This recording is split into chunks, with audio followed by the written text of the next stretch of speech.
Welcome to this Times Techies webinar. I'm Sujit John, and I have with me my colleague Akhil George. The two of us will moderate this discussion that we are having on how to make India Inc. and government engage with Indian tech. This topic is driven by a sense of frustration that we see across India's deep tech ecosystem. There are ventures that require a lot of funding and support. These particular deep tech ventures require a lot of funding and support, partly because the work they do tend to have long gestation periods, and sometimes the work requires expensive infrastructure. In the US, for instance, enterprises are willing to experiment with products and platforms that their startups develop. The US government is equally encouraging with funding and procurement.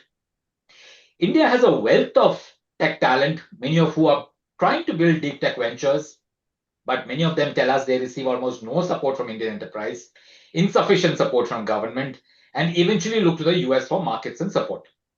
To discuss how we can address this issue, we have with us some of those who are building or have built really cutting edge products and platforms. We have Ravi Bulusu, CEO of Nmovil. Nmovil builds technology solutions that optimize your supply chain. They embed advanced analytics, orchestration, and automation into core supply chain planning workflows that enable organizations to anticipate risk, act early, and scale with confidence. Ravi previously held leadership roles at NVIDIA and Portal Play, focusing on low power system on chip designs and video decoders. Welcome, Ravi. Thank you. Glad to be here, Sujit. A pleasure. We have Sharmila Devadas. Sharmila is MD of Medlo Tech Health Systems. Sharmila, we are sorry we got the name of your company wrong in the newspaper announcement. Medlo is a health tech company that has developed a clinical grade wearable device and platform for real-time remote patient monitoring. Sharmila has also co-founded two companies in the field of VLSI, Arasan Chip Systems in 1995 and WinChip Systems in 2001. A team in WinChip has, to its credit, the design of India's first homegrown 32-bit RISC CPU. Welcome, Sharmila. Thank you. Thanks, Sujit, for having me on live on Times Techies. Our pleasure, Sharmila. We also have Aruna Schwartz, founder and CEO of Stella Technologies. Stella is a software company that converts unstructured documents like PDFs, words, images into structured, searchable, and reusable data. Their flagship cloud-based platform automates content extraction for sectors like defense and aerospace. They've won awards from IBM, NASSCOM, and were selected to the Airbus Biz Lab program. Welcome, Aruna. Thank you. Thank you, Akhil. Thank you, Sujit. Thanks, TOI, for having me on this panel. Thank you. And we also have Atul Batra. Atul is an advisor and mentor helping build world-class startups and products from India. He was previously the CTO at Algonomy Manthan, a global leader in SaaS-based AI analytics products used by retail and consumer businesses in over 30 countries. Prior to that, he held product engineering leadership roles at Yahoo, Motorola, and Sun Microsystems. He's also past chairman of the NASSCOM Product Council. I hope you're there, Atul. Yes, I'm here. Can you hear me? Excellent. Yeah, perfect. Yeah, thank you. Welcome to the podcast. Thank you. Thank you. Those who are viewing this can send in questions through the Facebook comment box. Sujit and I will put them to Ravi, Aruna, Sharmila, and Atul. So why don't we jump into the webinar?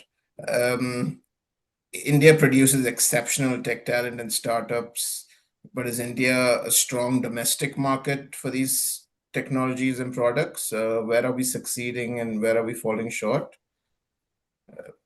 Who wants to start? Aruna? Sharmila? Atul?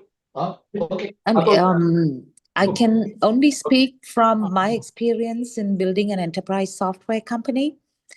Talent is great. We have great schools. We have great engineers being produced.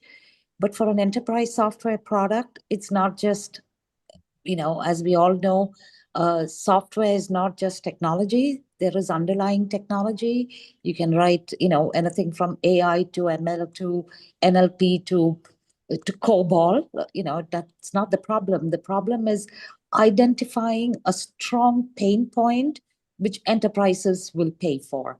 And a product and software is not just, as I said, not just technology, but there's a whole, I don't want to bring the 4 Ps of marketing around a product, but it's all about branding. It's all about scale. It's all about being sustainable. And I think this is where a lot of made in India, I can only speak for, hardcore enterprise software in the engineering and maintenance sector. This is where the problem is about scaling that, how to take it to the next level, and more importantly, how to move from a beta product to multiple versions. And charity begins at home. And you have to build a product with the help of local big companies who will use your, incorporate your product into their workflows. And that, I think, is where, the problem lies for small, specialized, innovative product companies to get to the next level. Aruna, what happens when you try to speak to them? What they tell you? I'm trying to find the right way. I mean, I rarely speak to them, but I do, because one of our largest customers is the Indian Air Force, okay? Where we were a 2-person company 10 years ago when we sold into them. And it wasn't a direct conversation. You have to get the channel partners. Into this project was Wipro, and there were 3 big three tech software companies. One, let me go by size. We were the smallest, 2 people. There was PTC, again, a NASDAQ quoted company, and IBM Maximo. So there is a way around it. It's not all doom and gloom. You have to get into the big SIs if you want to work direct, if you want to work with government, big tech, etc. So SIs is relatively easy. How difficult is it to get into the SIs? Very difficult, because it's all about, again, as I said, building software is not about the tech. It's about market acceptance. It's about go to market. So my experience and what I think works is that you need a founding team which has a very, very strong tech, which is what my CTO is, an innovator, 2 PhDs, and you need somebody who's built and launched products in the market, so knows the partners, the channels, the marketing, the branding, the positioning, which is me. I mean, I do everything but write code. So even to get into the big SIs, you still need a big flagship reference. In our case, fortunately, through all this hustling and networking, our first customer in defense was Rolls-Royce military engines. So, which was a direct sale through my investor network. We found them. We were in the right place at the right time. That's how we fell into this aerospace world. And then on, it's for a Wipro to take notice of us was a lot easy. Okay. But it is hard work. That in the UK, is it? Rolls-Royce was in the UK? What's that? Sorry? Rolls-Royce, the sale was in the UK, is it? Yes, the military engines. To be more precise, Filton, which is next to where the Concorde was built. Okay. So while building the product, technology, etc., it is very important it's built with a flagship customer who can then open doors into the, then only then will the others take notice of you. Yeah, we'll go deeper later, Aruna. Can the others come in here? The same thing. How difficult or easy is it to get into Indian enterprises, to sell to Indian enterprises, sell to Indian government? I can pitch in. Yeah, Ravi will take this one. I think he's the expert. He's quite passionate about this. Not an expert as such, but yeah, I mean, I think expert has, I think it's a double-edged sword. It just means that you went through too many more pain points than others did. But yeah, fundamentally, for the question that originally started off, I believe India is an extraordinary producer of technology talent, but we are still evolving as a consumer of technology products. It's something that we are still picking up. We have succeeded in this digital public infrastructure, the UPIs, Aadhaars, ONDC, very well with a vibrant environment. Startups could innovate very well and all that. Where we fall short is enterprise and government adoption of homegrown technology products. I think that's what we strongly need to pick up on. Many Indian startups still need to get their first large reference customers outside India before they are taken seriously in the domestic market. And I think that's where we really need to pick up on. So the opportunity is really clear. India already has super awesome talent and innovation. What we need to do is strengthen our domestic demand for Indian technology products, because that's what eventually creates global tech champions. Ravi, what's the problem with Indian enterprise? I mean, what, they don't even think that they need all this technology that you guys are developing, or what? And the government. Essentially, there are multiple things, multiple aspects to it, Sujit. There is essentially, let's say, procurement inertia. What I mean by that is many organizations default to global vendors simply because they are familiar and they are perceived as lower risk. Um, they have we have been used to that model of procuring technology from outside, and then it's easiest to just continue from there. Second part is the trust and the reference gap. Even when the Indian products are competitive, right? Decision makers are always like, who else is using it at scale? And it's a chicken and egg thing. Before you need that first step in the door to be able to demonstrate your capability, that you can stand head on against the world's most leading product. But then you need somebody to just give you that first. They don't want to be the first one to use it. They want some. Everybody is risk averse to start with, and that fundamentally has to come from within. We need to realize that sovereign technology is the way forward. The current geopolitical situation mandates that more than any other time in the past, in the history. We really need that now. We need to be self-sufficient, self-reliant, and believe and trust and adopt our homegrown technology. Is the US different, Ravi? Their enterprise is willing to experiment with their local startup products and platforms, is it? I mean, the good part for them is that they have been the innovators and they have started that homegrown solutions by themselves to start with. And so they didn't have a different country leading the technology first where they had to pick up.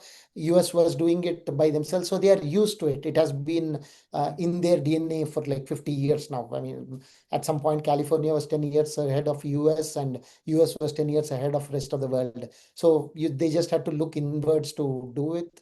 But then you have to take that first step somewhere, right? We just need to start at some point so we can actually get better and better at adoption. And I have many a customer now within India who are many of my customers who are believing more in the ability that we are able to deliver in technology than a potential competitor outside of US. And the enterprises who are used to it now are adopting more of it. But then we need to do it at scale. Okay. It can't be an exception. It has to be a norm. Okay. If I may pitch in here, Sujit, from my experience, we had actually our first customers were in France, a huge defense installation. France is very innovation friendly in the sense that they are willing to experiment. It has to be homegrown technology. My co-founder and CTO is French. You have to be from the right schools, the IIT equivalents. And then they will believe in you. And the government also plays a big role in different grants, in different, for example, if you hire an engineer from the top level school, you get the highest amount of grant just to fund him for 2 years so that he can be free of figuring out how to pay his rent and innovate. So my experience in France, very willing on new technologies, not in like a Me Too product, but something seriously new, innovative, with multiple mathematical algorithms, then they're willing to try. So this big defense customer was our stepping stone into Rolls-Royce and into the Indian. And as Ravi said, it's unfortunate but true. If you have a big foreign customer, a big non-Indian customer, the acceptance level goes up from India. 0 to 99% in Indian enterprises. And the other thing in my experience of selling to Indian companies. Aruna, before you continue, can we just get Sharmila and Atul? Yeah, sure. Then we can come back to you. Yeah, Sharmila. I'm coming from the medtech space, which, as you all know, has extremely long gestation periods. And now we are in the cutting edge of technology with deep tech algorithms also coming into play. We have India's first cuffless BP at 98% accuracy. So these sort of technologies require extreme amount of patience, and we just don't have the funding ecosystem for to support innovations like ours. Plus, as you all know, medtech has its own challenges in terms of certifications and the regulatory aspects, right? So if you have the CITESCO, then they'll ask you, do you have FDA, right? So, and FDA costs a ton of money and takes obviously some more time to be able to get through the whole process. How much is it, by the way? It's again a chicken and egg problem, right? How much is FDA? FDA will cost you at least, for a Class B device like ours, it will cost you at least $300,000 at a minimum. And it requires, at least close to 1 year to get it. So it is not an easy task. And so we are kind of, we get stuck in no man's land, if you don't get the funding. And funding will not come because it's a medical device and people are risk averse, like how Ravi was saying. So it's always a challenge. And then this is where the government really needs to play a major role, right? So we've been working with the government of the Tamil Nadu Public Health Department for the last 4 years, and it is all going very well in a city called, the second largest city in Tamil Nadu called Madurai. But to scale it up from there has been a challenge even locally, right? So it is not an easy ask to scale it up beyond a point. And we are working with CCAMP in BBMP Bangalore. We have installations there as well. So, it is without the right type of funding for market access and, your overall sales and marketing budgets, it's quite a uphill task. Yeah, I thought the government has set up, central government has set up these big funds and all that. Difficult to access those? Yeah, definitely. So we've been applying for we just got a BIRAC funding a couple of years ago. So that was a small Jancare, it's called, for public health. So that was a small funding for about 10 lakhs. But beyond that, it's not an easy thing to get. And now we've also applied for ANRF and PRAP and all of that. So we are hoping that, we'll see some light at the end of the tunnel. Okay. Yeah, Atul, go ahead. You work with a lot of product startups. Yeah, I've been very fortunate, Sujit, working with hundreds of amazing founders like these four. So, if I take a step back, I agree with what Ravi said initially, right? The positives are in about 15 years, we are the third largest startup ecosystem in the world. Digital public infrastructure is really, world class in India. If you look at some sectors, thanks to DPI as well, fintech payments, etc., have done very well. On the public sectors, we know space, defense, nuclear, have been very good in terms of indigenous technology, right? But if you take a step back, the four core ingredients to build a world-class tech ecosystem is something my panelists call it, one is talent. I think we have a good talent pool here. Number two is capital. And like Sharmila said, I think we have a good start on capital. Most of it is overseas capital, right? 80%. The part that's missing, as we know, Sujit, is patient capital, right? And this is where the government is stepping in a big manner now to catalyze this through the 1 lakh crore RDI fund, right? Number three would be, academic research and then private sector R&D. These are really low, right? Research, we are not even top 10 globally. R&D, as we know, we are dismal, 0.7% of GDP. The global average, by the way, is 1.8%. Israel is at 4.5%, right? US is at 3.5, right? So I think this one will take time to sort of fix. The fourth one, which is the focus of this webinar, right, is building a thriving domestic market for technology, right? Particularly new technology. And there, the anomaly is that, we are still low single digit of global consumption of technology, right? I mean, US by itself is 55%, right? So I think as an ecosystem, we need to really focus on incentivizing consumption of Make in India technology. And I think that will be the biggest trigger for innovation, out of those four swim lanes, right? Because we are very low there. And it's very simple. 55%? What is that 50-55%? Sorry? US, you said 50-55% Yes, of global consumption of technology. is by the US, you're saying? Yes. Okay. Ooh. Yeah. And there the needle has not moved a lot in India, unfortunately. I think we were at 3-4% of global. I don't think it's moved very much. I've not looked at the latest numbers, but it's very simple. Demand drives supply, supply being, technology, right? And I think this is a great opportunity for domestic tech companies, startups, as well as large companies and IT services to build this market in India. And I mean, it's a real anomaly, right? Fourth largest economy in the world, third largest startup ecosystem, but way down in terms of consumption. So I think this, really requires a lot of intervention. And, to your question on why this is happening, it's very mindset oriented, cultural, right? I think the panelists called it out. In a way, lack of confidence in our ability, right? And the fact that we don't have an early adopter culture for technology, right? There are some sectors like BFSI, retail, telecom that have done well in terms of embracing new technology. But, like the panelists said, there's a lot of, visibility of foreign brands versus Indian. Indian customers are typically, very slow, compliance heavy, right? Procurement is designed for, the slow track, not the faster, innovative, track. And, it's a chicken and egg where we don't have enough domestic reference customers as well.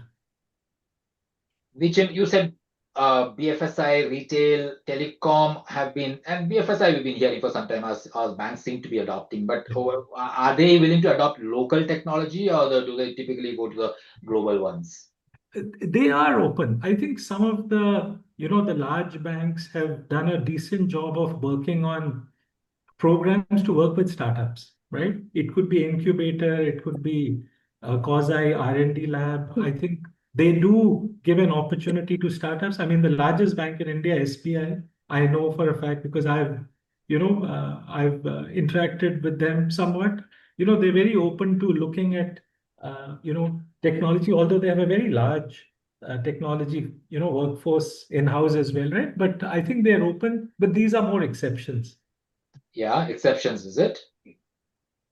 And which industries would you really want, if there's one industry that you think should actually play a much bigger role?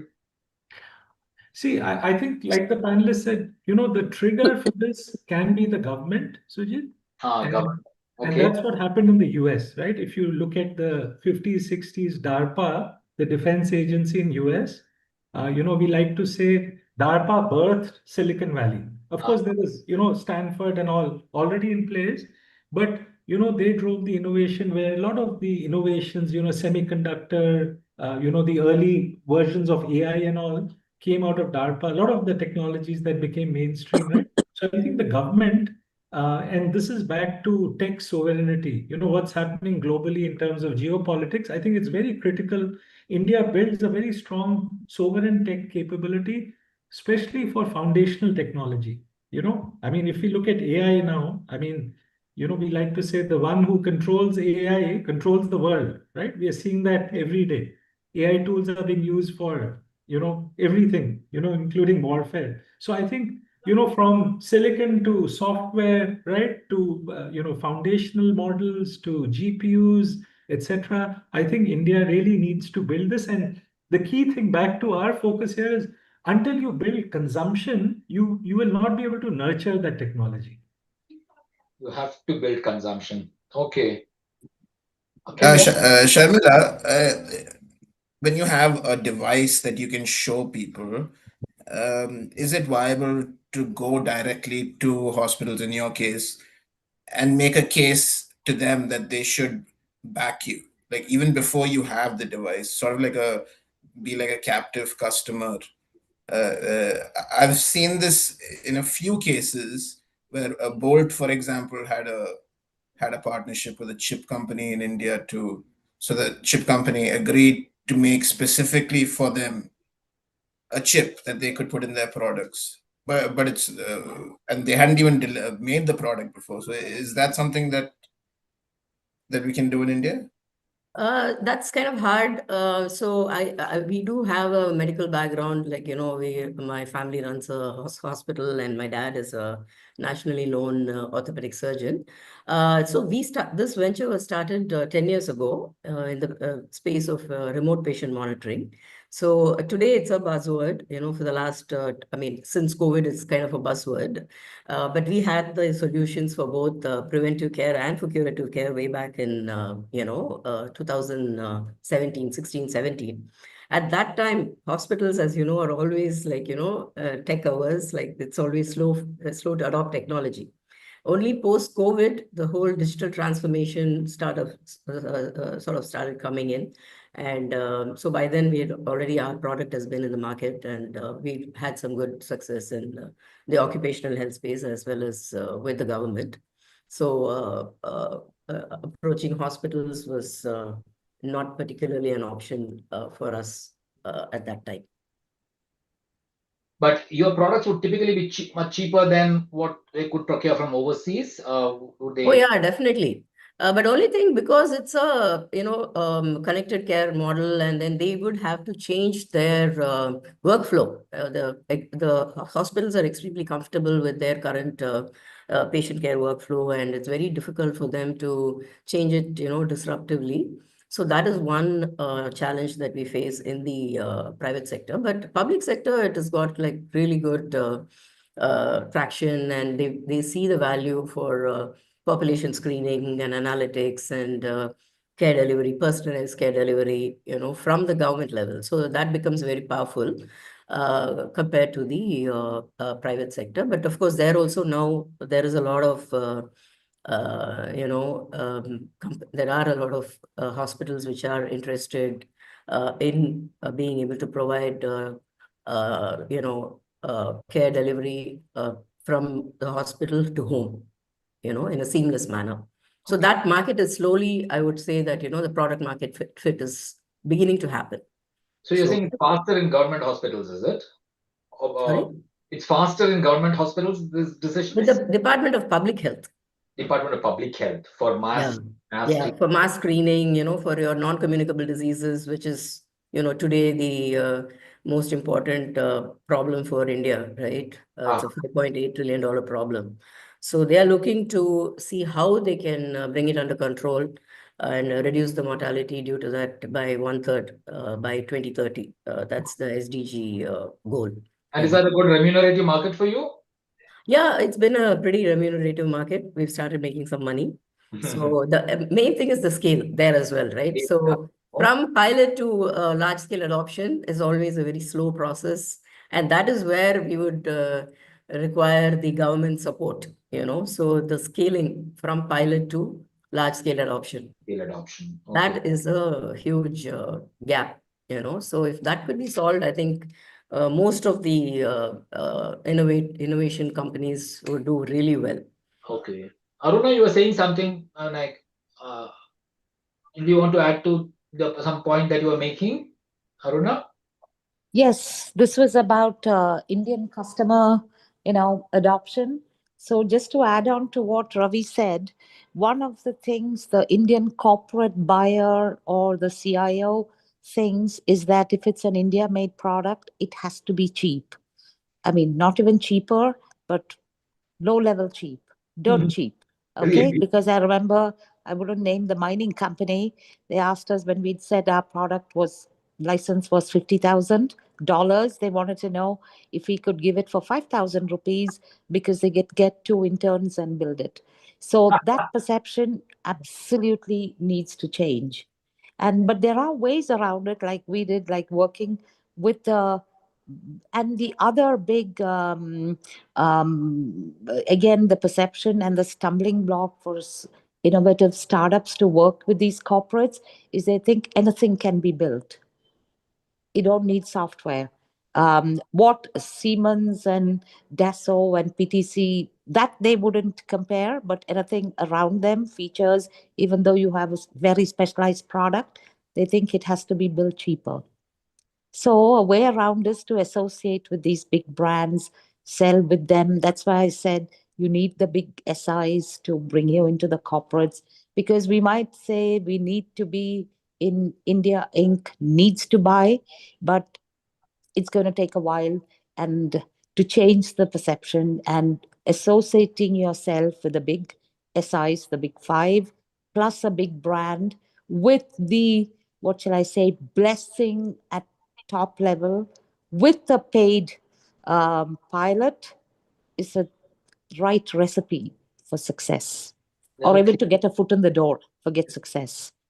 Okay. Ravi, If Atul, give me an idea. This DARPA thing that you are talking about, Atul. Ravi, you can also pitch in. How do we create an environment like that?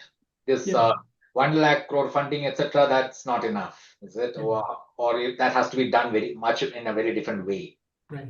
No, I think the RDI fund is a very good effort by the government. In fact, it's quite unique globally. And what the government is trying to do is catalyze private sector R&D. Because, our large enterprises are infamous for their dismal spend on R&D, right? And it's more, very honestly, it's more like a trader mindset. Because there is protectionism in India, and, as long as they're making money, and R&D is a long gestation period, right? So it requires a different mindset. So it'll take time, but I think the RDI fund, is doing the right thing. It's trying to channel the government money into the startup sector through second level fund managers to catalyze the innovation ecosystem, which is mostly driven by startups, the founders on this panel, right? And so I think that's working well. And the government is saying, look, private sector, you put 50% and we'll put 50%. And we're not trying to act like a crutch, but a catalyst, right?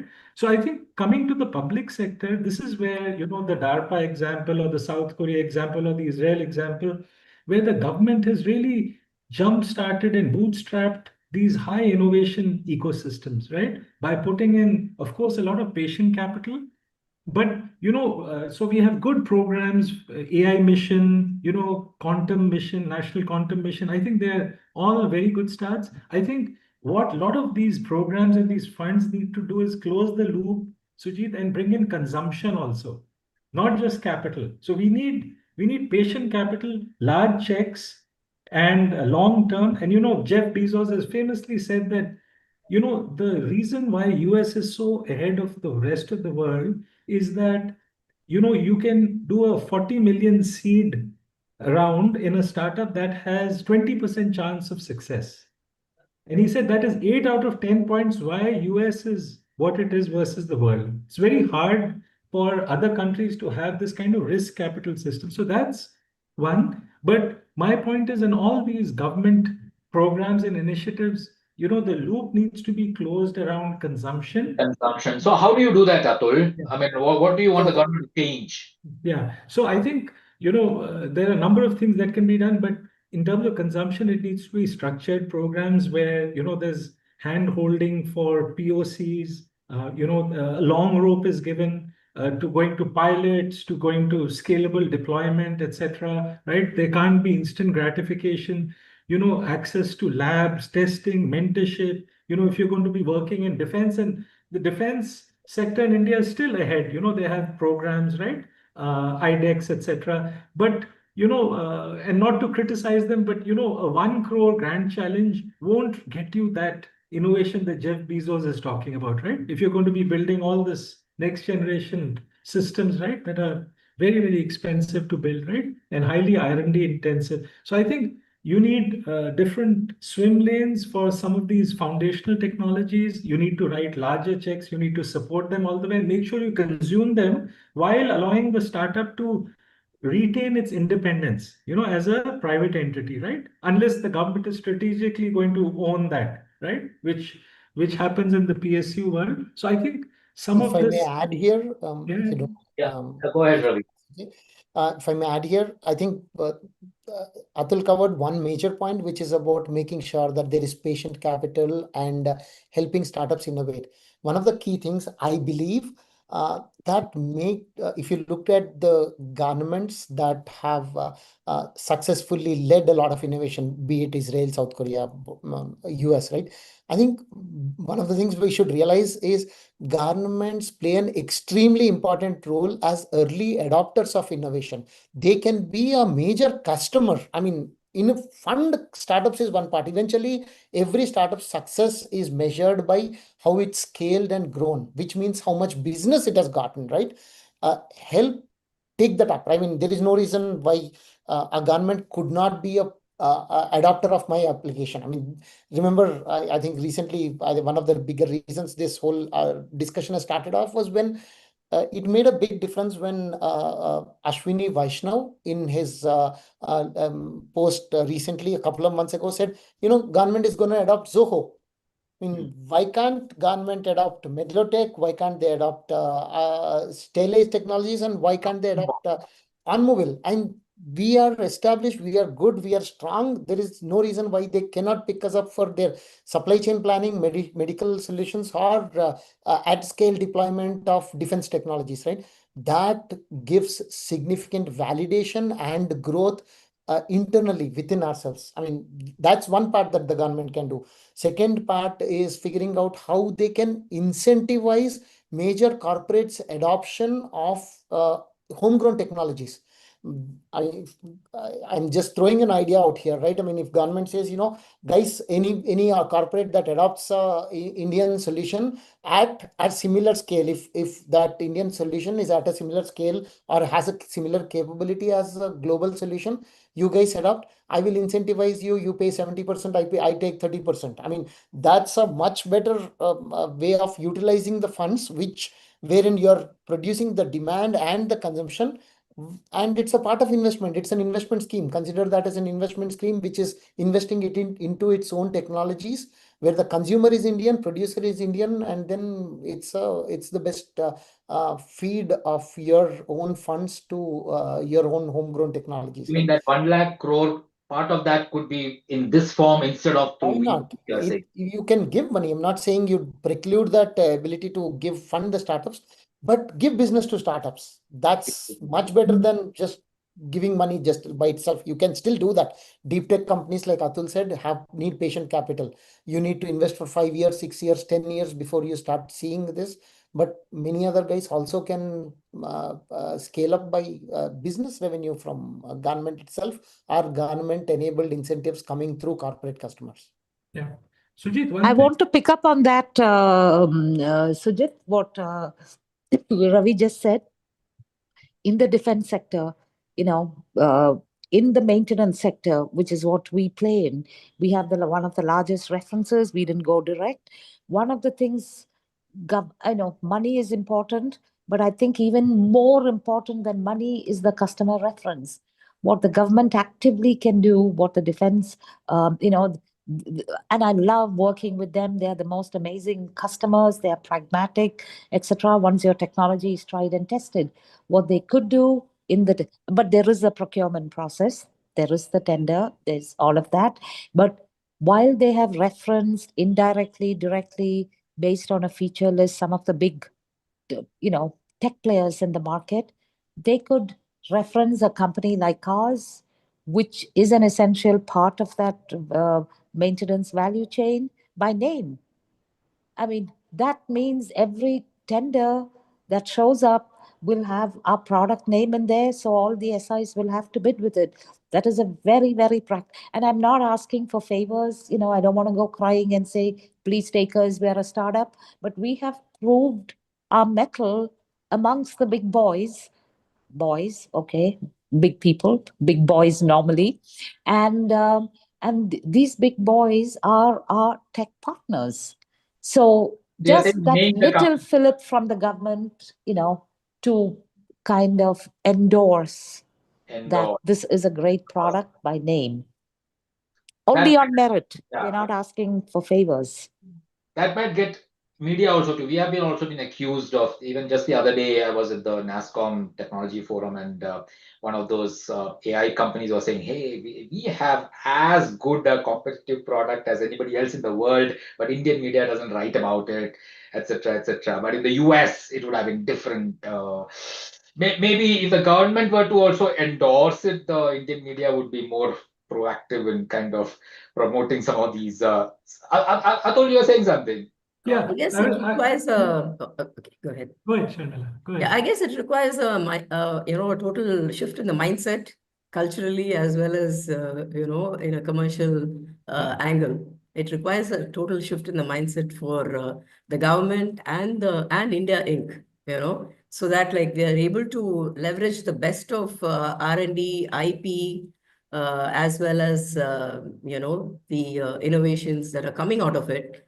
And co-create as well. They could also do a ton of co-creation, if they have the right problem statements. If they identify the right problem statements, nothing like it, and they can find the right innovation, the new age companies to partner with them and build it and deploy it at scale. That would be the ideal situation, whether it's India Inc or whether it is a government. And Sharmila, your product is as competitive as anybody else in the world, is it? Yeah, definitely. So, like I said, we've had it is India's first clinical grade wearable. It's India's first cuffless BP, and we were among the, in fact, in the world, among the few in cuffless BP across the globe. What is it? Cuffless BP. What is it? Cuffless BP. So we get the BP from the fingertip. Oh. It's not going through the painful process of a cuff, tied around your. So that they call it as white coat hypertension. I think you might have heard. Like when people put on the cuff itself, like the BP starts going up. They get nervous, right? So it avoids all that, and you're able to get clinical grade BP from the fingertip.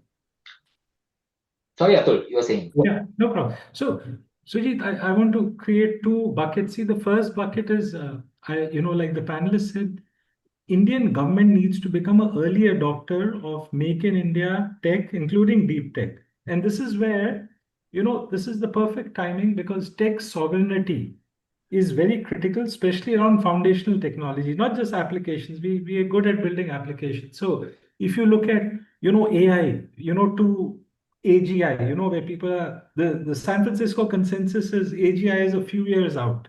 The whole game changes then. Quantum, robotics, right?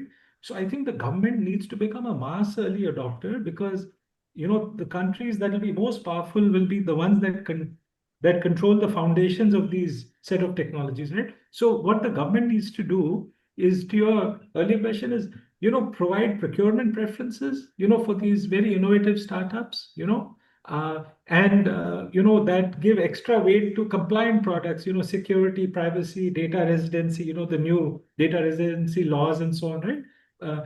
Second is certification badges, right? India grade assurance sort of thing, right? Third is, public sandboxes, by ministry, right? It could be logistics or health, etc., right? Where health data is very sensitive, right? The fourth is, what Ravi was talking about, showcase and scale. So government of India champions, like the US champions, Qualcomm and, in the past, Intel and NVIDIA now, etc., right? So I think that's very important. Now on the enterprise side, I think a lot needs to happen. Similarly, enterprise needs to become an early adopter. There, I think, the ecosystem needs to come together and create structured engagement programs for startups, that are startup friendly, right? So it could be, POC programs, it could be venture arms, it could be innovation labs, etc., right? So today, the enterprise thinks, looks at a startup from the lens of a large company, right? So there's a big size mismatch, cultural mismatch. The startup is, disrupting something, but it's not scaled, right? So they can't be held to scale and said, overnight you deploy to 100 instances, right? So I think this whole mindset and orchestration has to change. So procurement, right? Atul, Sorry, go on.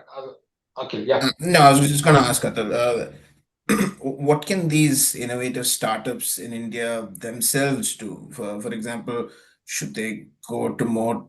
There are so many tech conferences all over India. Should they go to more of those and showcase their products to governments and India and to the larger enterprises? What else can they do? So, this is where, Akhil, I think ecosystem has to do a better job of this matchmaking. If you look at, and I'm not singling out one conference, the startup showcases, if you walk the halls and ask the startups, have they got any real business? It'll be very questionable. So, given that the whole industry and ecosystem is coming together, have pre-curated matchmaking, right? Where the startup founders meeting whether it's a business or a government entity, pre-match make, to establish some value, and then they take it forward, right? So I think the conferences need to be more what we call outcome oriented, not just show and tell. And of course, some conferences are for show and tell and to put a flag, right? But I think the ecosystem needs to do a better job of this matchmaking, right? But, to take on that point, Akhil, it's not about getting business. That only, if you're big enough to have a big enough stand and not be parked next to the restrooms, while somebody else hogs the limelight, is when you can be at the trade show, be at a exhibition. But NASCOM has done a significant job with the Emerge 50 program, where they select the top 50. I mean, I'm not saying because we were one of the Emerge 10, 50 in 2015, but that is a significant, whatever the reason may be, it is a significant stamp on your technology credibility. And what Akhil said, which IBM Global Entrepreneur Program, got discontinued, that was again a great stamp on your tech validity when you're in early stage. So those, again, you're building your brand, you're building a product, you're building a use case, but where government can sort of step in is in some of the sector conferences. I'm talking very particularly about defense, aerospace, MRO, maintenance, repair, overhaul conferences, is to take an Indian delegation to whichever conference abroad, because our stature is built, not just with domestic consumption, that you're as good as anybody out there anywhere in the world. So it is that, and these are expensive places to go. Or, if you get stuck in some location and you can't come back, it's also a bit of a pain. So these conferences with an India delegate, which the government is doing very well now at the defense shows with the contract manufacturing companies to showcase. But if they can do the same with startups, with software, with drone, there can be a lot of different categories. But that puts and India is a big defense consumer these days. So even for the global brands, global OEMs doing JVs in India, the software that I'm talking about, and there could be others, can be adopted locally. But but India's government is standing up and saying this is a great product. So whoever you are, Dassault, with the Rafale, Safran, Thales, Leonardo, Embraer, this is a product you guys can use too. Ravi, I mean, similar, I mean, like in defense, or you expect, is there no procurement preference at all for, or right now? I thought there is some procurement preference for startups. Is there anything like that, Atul, Ravi? Yeah. If there is a procurement preference in general for major corporates, Sujit, it probably plays against the startups than favor of startups. It's for Okay. it's nothing but startups. I don't want to make it sound like a conspiracy theory, but end of the day, what happens is a lot of procurement requirements need the vendor to be a certain size or bigger. And that pretty much rules out most of the startups in many cases, I mean, in scenarios. Obviously, there are cases, I mean, many of my startups are Fortune 50 company, sorry, many of my customers are Fortune 50 companies of India. So we have been able to wade past that bottlenecks. But in many cases, there is that requirement because that naturally lets the global enterprises of the world be able to easily get into my customers as potential vendors. But otherwise, uh, again, one of the recommendations that we would have is a procurement process should be primarily outcome driven than or a pilot and an outcome driven, than focus on the size of the vendor and various other aspects, and more so focused on something that provides a level playing field for startups as much as it does the biggest potential vendors. And we are very well equipped to handle that. OnMobile arguably today is the leading provider of supply chain and logistics technology. We go leaps and bounds ahead of the major global providers of the world. But all we need is a level playing field. All that we are asking for is just that, right? Any procurement process should be mandated to saying, this is my problem statement. I want the best player out there, and I'm willing to pay big bucks for all of these things. Okay. Inmobile may be able to do it, given your experience. Not just OnMobile, many But startups here, all for the example. ones, would there be a lack of confidence that they may not be able to scale it and all that? Is that a concern? See, at some point, I'm pretty sure it is the easiest way to put up a concern and be risk averse, like I said, right? At some point, it all comes down to how do you want to quantify that risk averseness that you have, right? At some point, we need to step up. We,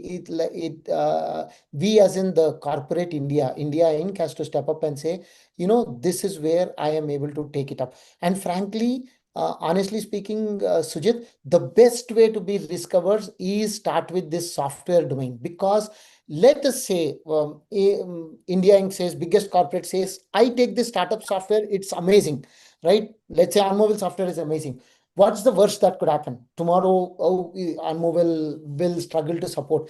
But then it is software. I can actually pass this software to a third party company to sustain it if I really hit that problem. I mean, it might be a little more hard from a hardware adoption perspective, but software is a great place to start with. Once people build that comfort levels, they can start taking that solutions across for hardware too, frankly, for that matter. Honestly speaking, you can actually mitigate your risk by actually having a backup plan for adopting that hardware or software through a third party if it is proven to be successful. But all of these, I believe, are just initial hurdles that can very easily be overcome. They are not really big hurdles. Yeah. Apart from the defense industry that Aruna talks about, do you see any other industry, ministry being a little progressive in this matter, Ravi? Uh, I I mean, at this point, we work with the biggest of industries like mines, be it automotive. All these are sectors, automotive, pharma, for example, mines. All of Ministries, these are. government ministries, do you have any? Oh, I mean, at least from the way I look at it, when we are looking at supply chain, all of these solutions that we are deploying for, it's adoptable at scale by the government itself. The entire logistics sector, that these things are things that have to be sovereign in nature. You cannot rely on third party or external solutions to sustain your supply chain and logistics, for example, because it takes a minute for an external solution. Let's say you adopt a solution from the US, it takes a minute for them to shut it down, and you be scrambling for how to handle your operations going forward if you actually relied on that. Yeah, sorry, Apul, you were saying something. No. See, this R&D mindset is a completely different bucket, Sujit. And we can't apply the old software, kind of approach, right? So the good news in India is in the last couple of years, there are a lot of companies building very foundational technology. They're trying to build GPUs, they're trying to build a new foundational cure for cancer, right? A lot of companies, there are companies building new defense systems, including missiles and all in the private sector, right? Now, all of these companies, quantum, right? Some world-class quantum, commercial breakthrough startups, right? Now, the thing is, they'll take 3-4 years before they get to commercialization, but they are being built in India and the government should be the ideal consumer of these. Okay, so there needs to be a different swim lane to work with them. In the case of defense, like we've talked about Israel and US, defense has been the big bellwether for creating these innovation ecosystems. So I think in India, I think there is a start. The defense establishment is working, IDEX, and they have other programs within the defense, establishment for working with startups. I think they need to be scaled a lot more, right? And it can start there, in terms of domestic, national security outside of defense is another big area. The government is working with a lot of AI startups there for various use cases. Now, coming to the corporates, right, which is the kind of the sleeping giant, right, the very low R&D spend. I think that's a tough nut to crack. Government is putting this RDI fund to catalyze them, right, through the startups as well. But one simple recommendation I think all of us have to drive up more corporate innovation is, in addition to these program structures, etc., is, if the government can incentivize buying of Make in India software by Indian enterprises. And, it will be a very small, cut on the tax coffer, right? Because the software consumption in India in any case is so low, right? So I think if they can incentivize through some tax incentive SOPs, right? I think it may trigger some more buying of Make in India software, deserving software, and that may be a good thing. Yeah, that's what Ravi was also saying, I think, no, to kind of incentivize the big enterprises to, yeah, some time ago, somebody was saying some of our big enterprises are in such oligopolistic markets that they don't have any incentive to really innovate and spend on these things. Yeah. Eventually, they want to know what is in it for me. And Mm, if we are able to address that part of it and make a win-win deal out of nothing like it. mm, yeah, And also, one of the things on this R&D funds from the government, I mean, foundational technology is important, and you need to spend, I don't even know how much 10,000 crores is in dollars, whatever, that is there. But a whole cluster of software companies, software, hardware, wearable, like us, there are three of us on this panel, but companies like us that scale, um, and build a cluster of R&D led innovation and products is also equally important, because who the India AI mission, fine, whatever money they have built up bigger companies, but we are much smaller scale but equally innovative. So 200 companies for every Siemens in Germany, there are 50 smaller companies working with the Siemens ecosystem in healthcare, in maintenance, but all frugally funded by the government, but still sustaining and scaling. So that is equally important, because that is when India Inc. may not see agentic AI or AI, but they will see the value of innovation. And for the startups, it's an incentive to survive and scale and also have the domestic market. So two layers of, because otherwise if you're in waiting for the ANRF RDI, that really is for big, you need to ask, I don't know how much from the funds that are going to allot it, but we have a different, different need and a different kind of money that is required. absolutely. Yeah, and in this age when everybody's talking sovereignty, some of these things are becoming so important. I know we are almost out of time. One last word from each of you, your message to the government and India's large enterprise. What do you want them to do? Atul, go ahead. Yeah, I would say, all said and done, I think, like we've discussed in the last one, we need to trigger consumption of Make in India technology. That's software, hardware, services. It's a all-around opportunity. And by the way, with this whole agentic AI, Sujit, not only is technology being replaced, business processes are being changed. Business processes, business roles, business activities, business tasks. And today it's very focused on developer and etc. Right?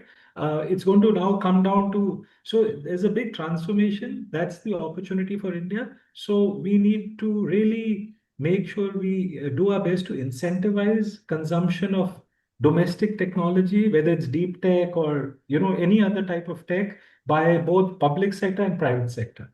We have to trigger consumption. Ravi? So I think in similar lines, I mean, India must become a strong market for its own technology product. Okay, we have talent. We have the startups already.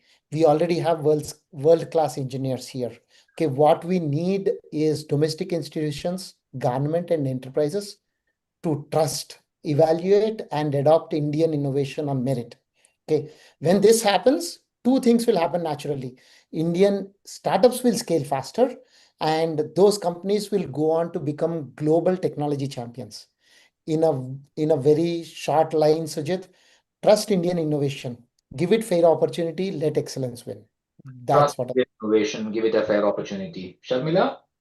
Yeah, I do believe that we really have to focus on R&D and IP creation. That is going to be the order of the day for us to move forward and become even barely close to China, if that is ever possible given the current scenario. So the government has to have, I would say, a super pipeline parallel architectural framework, driving tech sovereignty via the combination of R&D, IP creation, incentivized co-creation, market access, and scaling ecosystem, which spans academia, government institutions, India Inc., and the homegrown tech companies, which deserve to grow. Government must have a parallel track for sovereignty. Yeah. Saruna? Ravi and Shamila have said it all, but I want to add one more thing. India has no dearth of talent. We have the best tech minds, innovation, but to build startups, you need more. You need that other role, which is the business person. I'm just calling it business, but the person, more importantly, somebody who can position the product, listen to customers, see how you build a product that people will buy. And that really is sort of that is the missing skill in India. Tech talent, not a problem. A problem at all. No, absolutely. I mean, India's talent is phenomenal. And as all of you said, we are also producing some really competitive products, as good as anywhere else in the world. But somewhere we seem to, government and big enterprise seems to have some lack of trust in our own enterprise, our own ventures. That needs to go. And the government obviously has to play a leading role in that to try and remove those uh, suspicions or distrust or whatever. They have to incentivize big enterprise. They themselves have to become big consumers, but they also need to incentivize big enterprises to buy local startup tech. Thank you all so much for a great discussion. Seriously, this is a very important discussion because I find a lot of my colleagues also writing stories around these lines. A lot of startups talking about this. Where is our government? Why aren't they supporting us and all of that? So great. Thank you for a great discussion. Hopefully, government and big enterprise will listen to us. Yeah, I hope Yeah, I the hope so. funding opportunities that have been, announced by the government, they come into play quickly. We don't, because technology is changing every So month. fast. Technology is literally changing every month, so we cannot wait forever for funding. Forever, I'm sure. One thing, by the way, I have to give credit where it's due, Sujit. The RDI fund and ANRF is moving very fast. Yeah. So yeah, so the monies, will go to the VCs this year, and they'll be responsible for the disbursement decision. So I think it's the right model, and they're really working hard. Yeah. Okay. But like all of you said, they also need to probably use some of that money for creating consumption rather than distributing. Yes. Yeah, Yep. exactly. Routing through VCs is only one part One of it. part of it. Thank you for a great discussion from Akhil and me. Thank you. Hope to see you again some other time. Thank you, Thanks, Akhil and Sujit. Thank you. Akhil and Sujit, Camilla. for a great discussion. Thank you. Thank you so much. Bye-bye.